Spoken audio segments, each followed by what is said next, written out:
Hello, Laura. Welcome back to the podcast. How are you? Hi, Megan. Great to see you and great to be here as always. You're always so fun to talk to about everything with Aw. SEO. So can't wait to cover a bunch of 2026 topics. Lots is changing Yes. right now. It's a little stressful. Yeah, right. It's a crazy world out there. So thanks for showing up and giving us all the goodies. Um, I have been asking my guests why are they showing up to listen today? What is the pain point that is making them press play on this episode? I think a lot of things changed last year in terms of SEO and kind of branding in general, diversifying your content. What does that mean? How does that look in terms of SEO? And can you really run a brand on strictly SEO only anymore? That was great 6 or 7 years ago, but can we do that right now? And that's what I'm hearing from my clients most. And what are the next steps? What's the best procedure? And how do we go about making sure we stay foolproof with AI and just all the different things that are happening out there right now. So Yep, I'm here to we'll help. cover. Yes, we'll cover as much of those as we can today. So, if anyone listening does not know who you are, do you want to talk about what you do, what Danggood Digital is? Give us the scoop on you.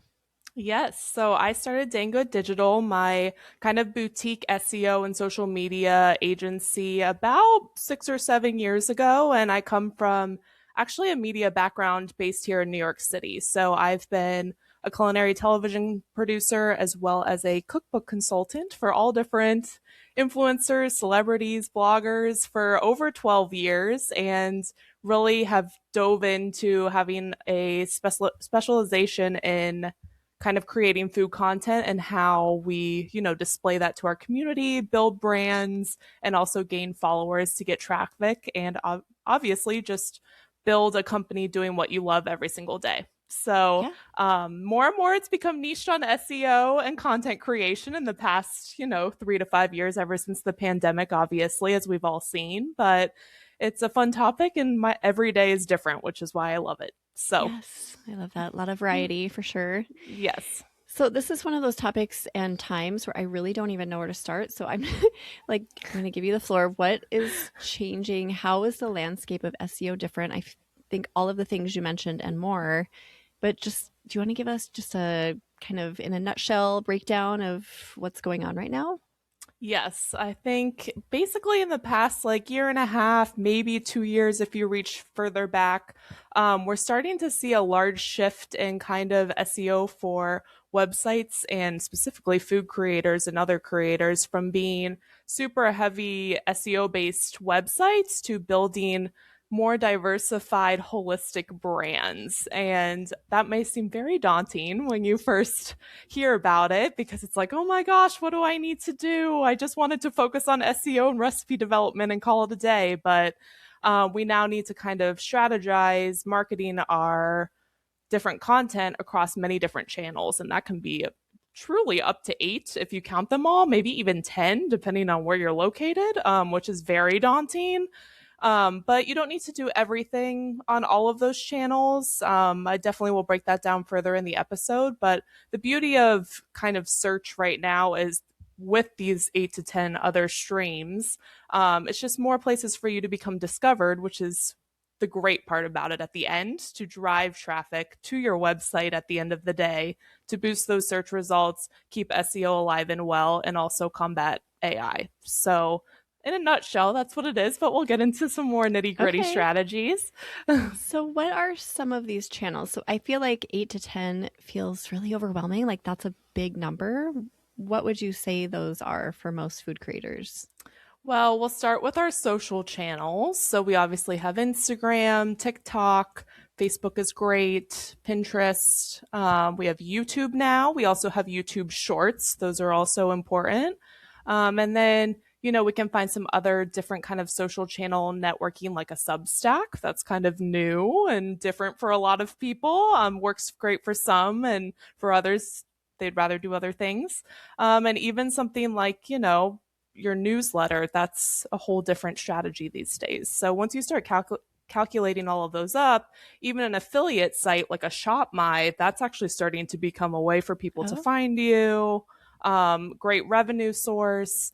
all different things. We're starting to see suddenly there's almost 10 platforms you can have your content on, which is incredible, but also very overwhelming. Yeah. So, Yeah, it can yeah. be very overwhelming. And I've noticed more and more that a lot of these channels you're mentioning are showing up on Google and Yes. pretty high up on the page too. I mean, I don't know about, Substack, newsletter, Shop My, but Shorts, YouTube, long form for sure, Pinterest, TikTok, Instagram, Facebook, these are all showing up really Yes. high up. And that was probably one of the biggest announcements, I think, for food creators. Am I freezing? Okay. I think that was one of the biggest announcements for food creators last year in 2025 is Instagram's announcement of we really are going to focus on SEO more. Not that they weren't already, but you can definitely find it in the app now. There's actually a bubble that pops up of your keyword and what bucket you're in for your reel. And that was a new feature that they started showcasing. And then Google also said, we're going to focus on these on our homepage too, which was good and bad for some people. If you focus on video as a creator, it's great for you. That's another option. But if you aren't so video focused and just want to be kind of, website based, then once again, that's kind of pushing your post down in the search results for the Yeah. first page. So it just kind of depends on where your strategy is. And I think in terms of my clients and what I've seen kind of come in for me, I've had droves of new inquiries from influencer based clients rather than blogging based clients. And I think Ah, that shows kind of how the landscape has changed. Someone yeah. may have 1 million followers on Instagram, but their website just has recipe cards because they don't know what SEO is or what the writing strategy is behind a post. And now they're trying to figure that out, which really shows that suddenly that landscape has caught up very quickly. So Yeah. It is an interesting world. So you spoke about video and how some people find that very important. It's a big part of their whole ecosystem. Do you yes. feel like if people aren't leaning into video, that maybe now is the time?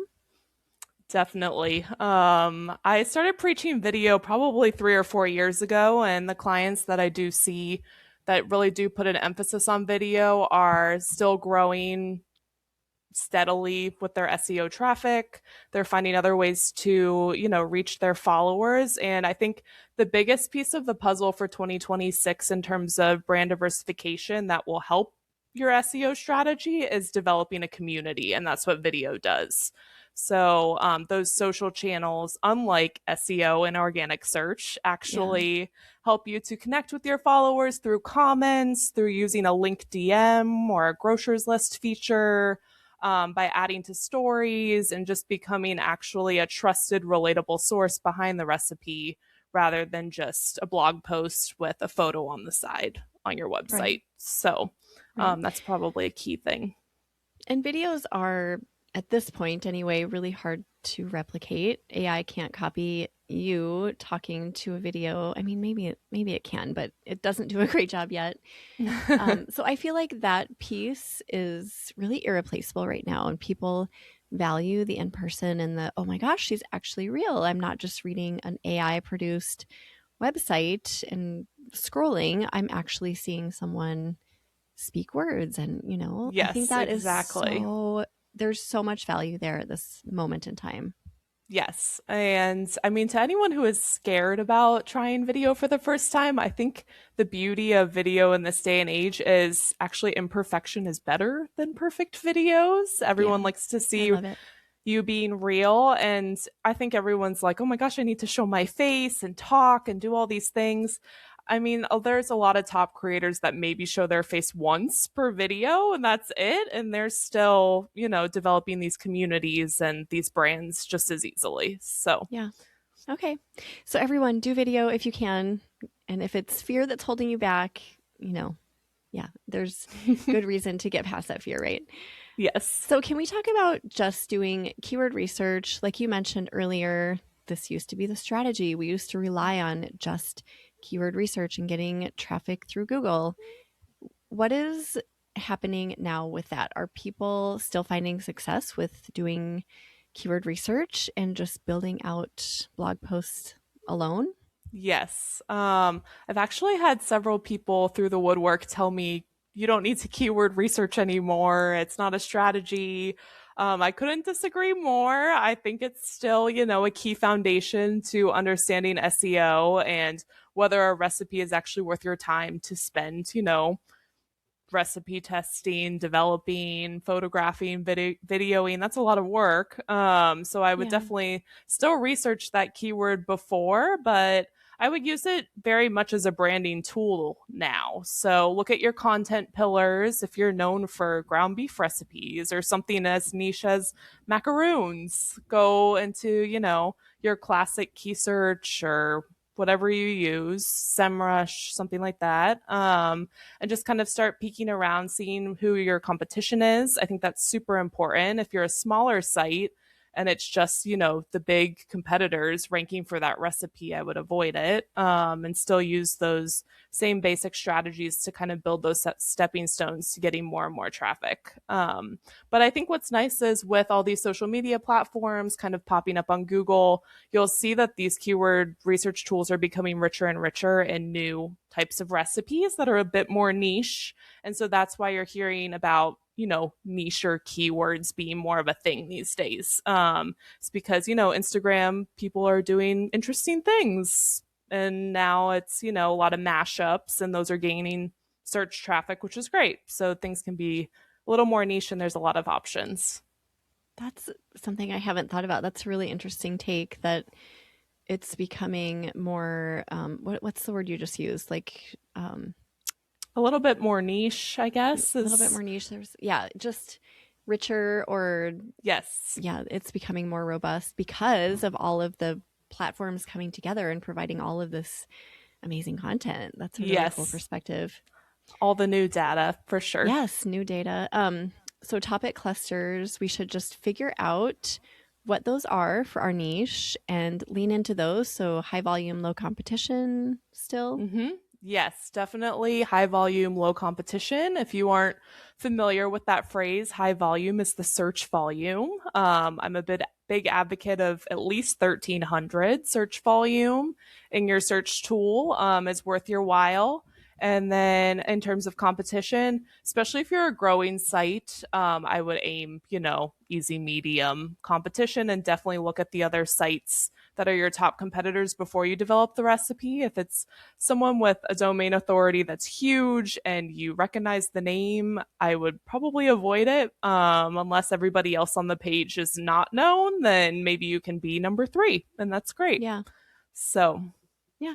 So here's where things get a little gray. I've noticed that I haven't been doing keyword research all the time because sometimes I'll put something on YouTube and it ranks in the video section of Google almost immediately. But that same search term would not rank for a blog post. So I've been digging into keywords that I wouldn't typically do because of that. I'm like, well, I know I can yes. rank this video can rank easily, probably. I'm just going to see, and usually it does. So, you know what I mean? Like it's not the same game anymore. It's like Yes, I would there are agree. other ways to think around keywords. Yes. And I think that's where the whole diversification of branding starts to get a little overwhelming. Yeah. Because, you could be really strong on YouTube and you can monetize on YouTube. And then you start to think, well, if my blog isn't also ranking for that term, what do I do? And I think that's where we have to start looking at, finding your channels. It could be one that you're very strong in, it could be 3, and then kind of leaning into those certain channels to make sure that you're building your site still in the same way and giving yourself credibility. But it could be you also have credibility on other networks as well to help find Right. and build more community also. Because at the end of the day, if you're building a community on YouTube, which is also very much a community based platform, they're still going to go to your website and giving you traffic Yeah. just in a different way than a keyword per se. Same with an Instagram using a link DM feature for the recipe. Yeah. Maybe that recipe you really were passionate about it and it's going to perform great on social, but maybe be too competitive or a dud for SEO, but it still might be worth it if you get 1,000 clicks with link DM, just comment Mm, recipe. So it's a little bit of a different strategy yeah. and when picking Yeah. recipes. It things are changing. I feel that it used to be I would go straight to key search Hmm. and always start there. And now I'm finding that as I try to grow my YouTube channel, I'm actually going to YouTube first to kind of experiment and test the waters. And if something works That's there, interesting. then I will put it on my blog. So it's that is not how I used to think at all. And I didn't intentionally, just figure out that process. It's something that has evolved. I'm like, oh, this is what I'm doing now. So I'm sure everyone has kind of a different way of navigating this landscape and all of the different platforms. It's really, really an interesting time. Yes, yes. Yeah, I definitely have a lot of clients who we do divide, kind of their content calendar into two tiers. What's good for the social channel they perform well on, and then what's good for website based work to kind of cover both bases, which has been an interesting transition, I think, for everyone involved. And Yeah. then kind of seeing what works and what doesn't on a monthly basis still. So, Yeah. It's kind of cool, right? Like you said at the beginning, every day is different. I feel the yes. same. Nothing is ever the same, which keeps us interested and engaged, and it's fun. Yes. Yeah. And the clients I have who have accepted that new strategy with open arms, I'm finding are really enjoying it because they are developing those communities and getting DMs Yeah. every day and actually enjoying their job even more than they did before. I So, know. That's yeah. amazing. What about EEAT? Is this still important? Um, uh, of course, I can't even describe. I'm like speechless because it's Huge so yes. Yeah. important. Yes, and EEAT, for anyone, the kind of layman's definition is really just describe how you're an expert in this recipe and your process behind developing it and any tips that you want to give about the recipe and be that trusted source that Google wants to see as well as someone wants to see on social media as well. So, really call it out. Don't be, fluffy about it in your blog post. Everything with blog post writing right now is short, concise, to the point, and really just hit those heavy selling points. It's the elevator pitch for your recipe now. So, And don't be afraid to do that in blog posts as well, right? Like showing your yes, credibility and what your experience is. I know a lot of people are like, well, I already said that in my about page, so I don't feel like I need to restate it, but you do. I feel like each blog post should yes, have you some do. form of that. Yes, because we need to just remember on your website, you're reading it every day and you know who you are. Yeah. But organic search, once again, and so many people confuse this, organic search is someone random. It's not, your Yeah. followers on social that hit follow. It's very much, I typed in chicken pot pie and you popped up and I don't know anything about you. So Mhm. definitely say why. You are an expert in if you tested it 25 times, definitely let us know that. That's a great tidbit of information. Yeah. So keeping your about page updated, all of your authority and everything that makes you credible is very important as well. Yes, definitely. Okay. So don't dismiss EAT. Anything else about that helps people establish EEAT?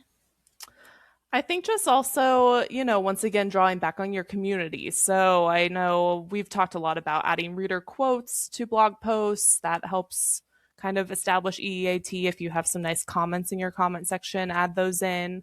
And then just really, hitting home those tips. And I know a lot of people right now are kind of like, oh, does blog post formatting matter? The standard Mm-hmm. post of ingredient section, how to make, why you love.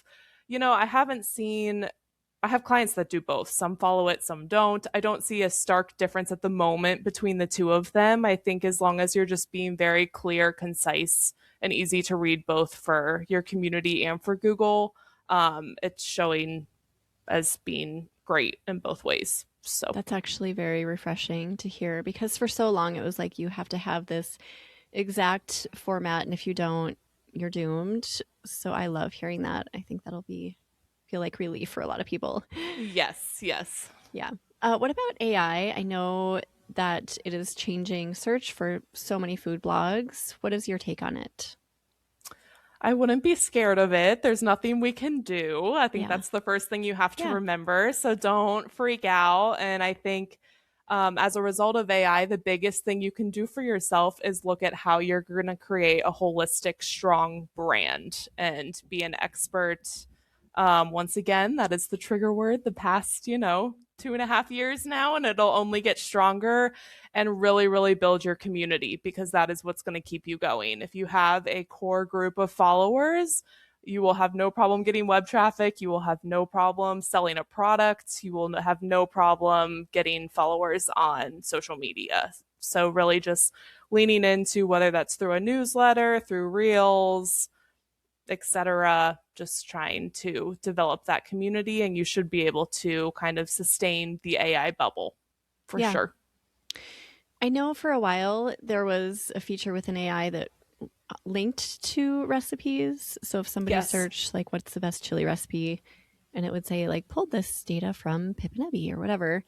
Are they still doing that, or I has that do changed? see it here and there. I know I've had some people come to me and be extremely upset because they found a copy and pasted version of their recipe in the AI Oh, queue that yeah. popped up, word for word, with no link to their website, which is a little Ouch. unfortunate. Mm-hmm. I have seen that a bit less, but it's still obviously popping up. There's nothing you can truly do about it. I will say, I think with recipe posts, why I don't fear as much as people love the photos. They love the Mm-hmm. step by steps. They love to see a video. It's something that is so visual and also needs kind of some coaching because the average person, we all need to remember this, especially when we write our blog posts. I remind my clients all the time the average person does not even know how to cut an onion. So, we just need to remember that. I think they will keep visiting our site just to see the photos, all the visual aspects, and to kind of learn a bit more about how to do something correctly. Okay. Um, anything else about AI? I feel like it's such a big topic. It is. Anything else to lessen the fear, anxiety? I know, I mean, what you said is great. Like, it's not going anywhere and we can't change Yes. anything. So embrace it. I think that's step one and very important.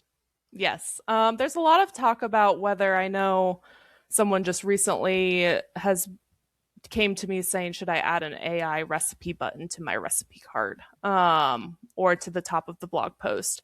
I'm still kind of experimenting with that. I don't know how Hmm. I feel about it yet. But hopefully I'll have more information soon. I've been playing with it myself.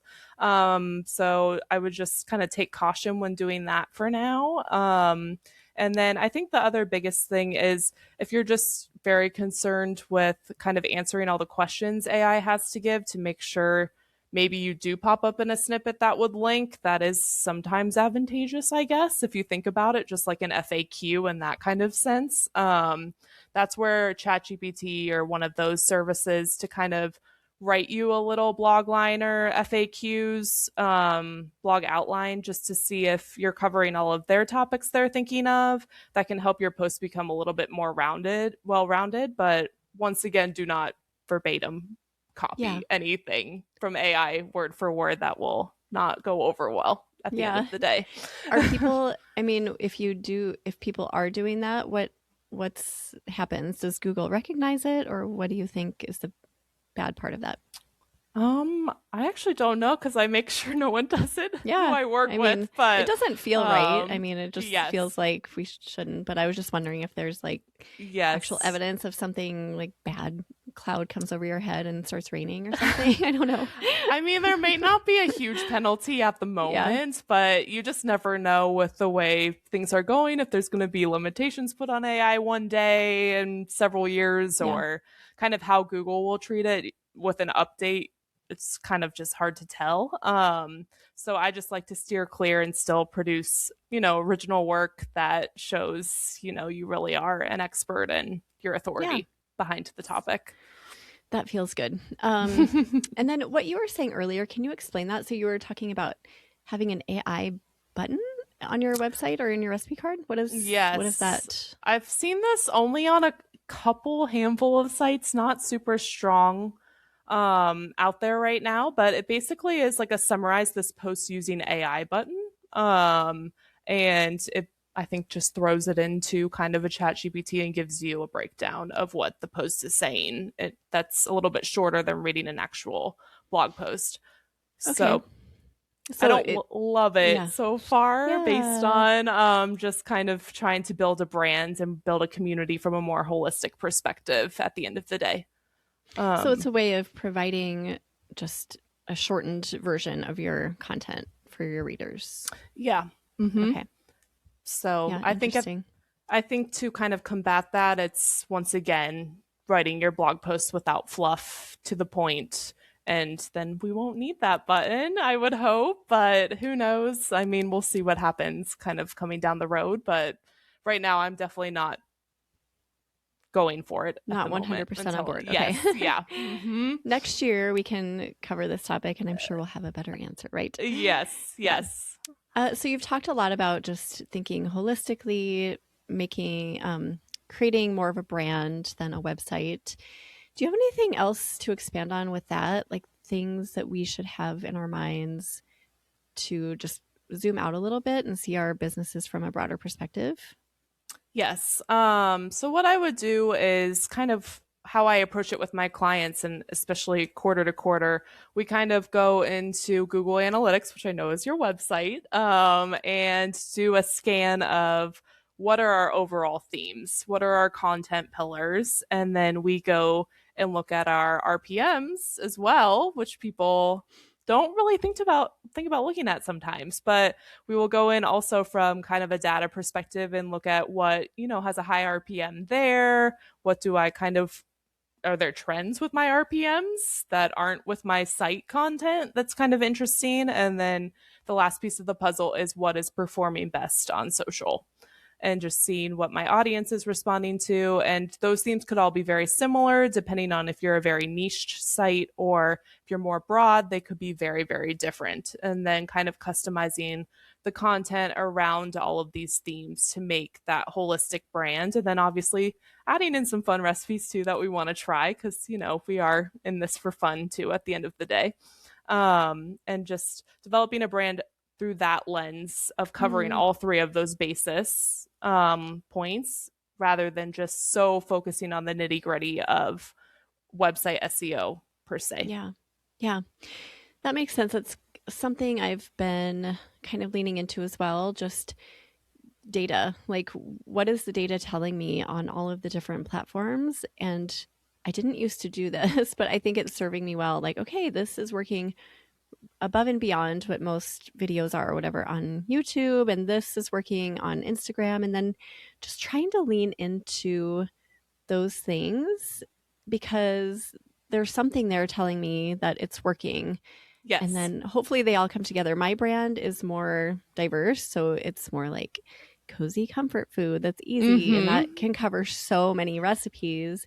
So it's been a little bit challenging because certain types of recipes work on Instagram and other types work on YouTube, and yet others work on my blog. So it's like, okay, how do I make all of these meet in the middle? Does that make sense? Yes, that makes complete sense. And I think it's tricky for a lot of people just to kind of decide, which you only have so much time, so much energy, trying to Yeah. figure all of that out. And if you're really clueless and you're like, oh, my social just doesn't have any kind of theme, stream of consciousness, then that's where I actually recommend doing a trial social month. And if anyone hasn't done that before, it's basically 30 days of trying something completely new. I often Mm, recommend creating a series. You see these on social a lot.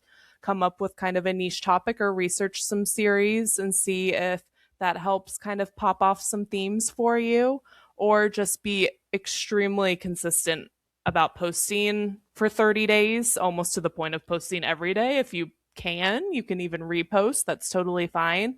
And trying to find different themes in those 30 days to then lean into and see if that helps your strategy a little bit more. things will come out. I've been doing this recently, the consistent daily posting on different platforms, and Mm-hmm. things come out that you don't expect. You're like, "Oh gosh, that's really interesting," because what has worked on my blog forever doesn't necessarily work on Instagram, right? So I think it will Yes, be completely. revealing if you do that experiment. It's a Yes, good one to focus totally. on. Yep. Mm-hmm. And then just kind of overall in 2026, we've talked about a lot of things to focus on and not focus on. Focus on obviously branding, viewing your business from a broader lens, diversifying platforms. Is there Mm-hmm. anything else that we haven't mentioned that is juicy that people are just needing to know? Ooh, I'm trying to think. I mean, I think all the discussion is AI, Yeah. but I like to not focus on it as much as other people do, Yeah. just because I don't see it taking anything away if you're building a strong Mm, community at the end of the day. But I okay. would definitely make a goal if you're not, if you're really heavily website based right now, I would make a goal this year to find two other platforms that you are very Mm, comfortable and confident in by the end of the year. Whether that's Instagram and Facebook or TikTok and YouTube, just kind of try out some new platforms. And I think three is kind of the magic number, your website and two platforms to kind of stay afloat, make sure you're getting traffic. And the clients I saw that have grown on social just last year in 12 months, their site traffic is great and yeah. only getting better. Right. They're getting brand deals. That's another source of income if you're interested in doing Hmm. that. So it just starts to open the world up a little bit more than just being so website focused. Hmm. Yeah, it really is a time to expand. Mm-hmm. So the people who are not willing to do that, or maybe like you mentioned earlier, just afraid of being on camera or whatever, Yes. um, I think, yeah, I mean, those are the businesses that are struggling, right? Do you see that? Yes. I do and I don't. I do see some that are doing just fine. I would just make sure you're really heavily updating your old content to make sure you're staying competitive with who's out there. And then using other tools that, don't show your face, like Pinterest, for example. I know that can ebb and flow with traffic and success. Mm-hmm. As I know there was a big upset in January with for some Yeah. people, but overall you could still be using those platforms. Facebook is still very strong without showing your face to gain traffic as well, so kind Okay. of just peeping into those different avenues. And even on Instagram, reels, or not reels, excuse me, carousels are being treated as reels. That was announced last year. So, taking photos and B-roll video content from your recipe without your face, adding a trending audio, suddenly you've created a reel that you can add a link DM to gain Oh, traffic that's a good tip. also to your website. Yeah. So we've seen huge success with that as well, especially even people that do post every day. It's a great, what I call lazy post. So if you're just out of energy and you just need something easy, just Right. take those beautiful photos and some B-roll footage, create a carousel, and suddenly you have a wonderful little social post for the day. Amazing. And also voiceover too. If you're willing to share Yes. your voice and not your face, that's a way to allow people to get to know you without putting yourself fully out there. Yes, a voiceover is fantastic if you're okay to do that as well. Yeah. Well, we've covered so much. Is there anything we're missing that you feel like people just absolutely have to know, Laura? I think the other big thing, and this is what I coach my clients on so much, is consistency. That is really one of the key pieces of the puzzle that I know it sounds so simple in theory, but at the end of the day, the people who post, update, and create new content most consistently continue to grow. And if we all have our moments, but just trying to remember that in the back of your head. And if you are consistent, you will get somewhere. And it's a great quality to have. And I even sometimes write to myself a post it note on my computer that says, stay consistent. And it really goes further than you think and sounds simple, but is really a practice that a lot of us like to keep. So, Yeah. So, in a nutshell, find the 2 to 3 platforms that feel good and that are yes. serving you, Mm-hmm. and stay consistent on those platforms. Definitely. Even Yeah. if it's feeling difficult and you feel like you're failing every day, suddenly you'll Yeah. have a real pop off and I it will make know. your entire month go great. I know it does. Yeah. Okay. Well, this was really encouraging, I think, because depending on who you listen to, it can feel so doom and gloom. And if we get in our heads too, we can talk ourselves into AI is going to take over my whole life and I'm not going to have a business in 5 months. But it doesn't have to be like that. I so appreciate your perspective of just embracing what's here. Nothing Yes. with AI is going to change. So let's roll with it and create the best content we can, right?